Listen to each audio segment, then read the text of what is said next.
হৃদয়ে রক্তক্ষরণ, বুক ফাটা আর্তনাদে পরম স্নেহময় স্পর্শ মায়ের। স্বপ্ন ছিল ছেলে বড় কর্তা হয়ে দেশে ফিরবেন, হবে বিজয়ের উচ্ছ্বাস। কিন্তু সেই স্বপ্ন কফিনে আবদ্ধ। যুক্তরাষ্ট্রের ফ্লোরিডায় হত্যাকাণ্ডের শিকার বাংলাদেশি পিএইচডি শিক্ষার্থী জামিল আহমেদ লিমনের মরদেহ ঘিরে পরিবারের আর্তনাদে বিমানবন্দর এলাকায় তৈরি হয় শোকের আবহ।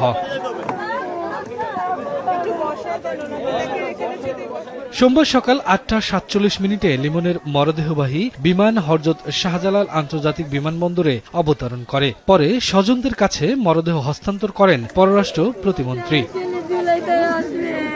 তিলে তিলে গড়ে তোলা ছেলের এমন মৃত্যুতে দিশেহারা লিমনের বাবা জহুরুল হক। অভিযুক্ত হিশামের আচরণে অসঙ্গতির কথা লিমন আগেই জানিয়েছিলেন বলেও জানান তিনি।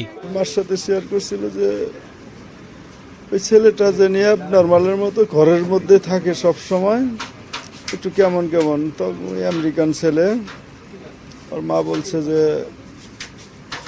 থাক বাবা, ওর মতো থাক, তুমি তোমার মতো ভালো থাকার চেষ্টা করো। তো আমার ছেলেকে এইভাবে যে মরতে হবে জানি না, উপরওয়ালা জানে কি কষ্ট দিছে।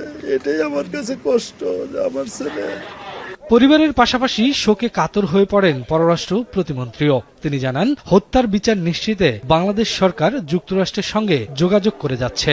আরেক শিক্ষার্থী নাহিদা সুলতানা বৃষ্টির মরদেহ দ্রুতই দেশে আনা হবে বলেও জানান তিনি। আমাদের বিশ্বাস যে যুক্তরাষ্ট্র সেই তদন্ত কমপ্লিট করবে এবং এই হত্যাকাণ্ডের জন্য যারা দায়ী তাদেরকে শাস্তির আওতায় এনে তাদেরকে উপযুক্ত শাস্তি দেওয়া হবে। বৃষ্টির মরদেহ শনাক্ত করা গেছে এবং তারও সেটাও আমরা যাতে আমরা খুব শীঘ্রই ফেরত আনতে পারি সেই কার্যক্রম চলছে।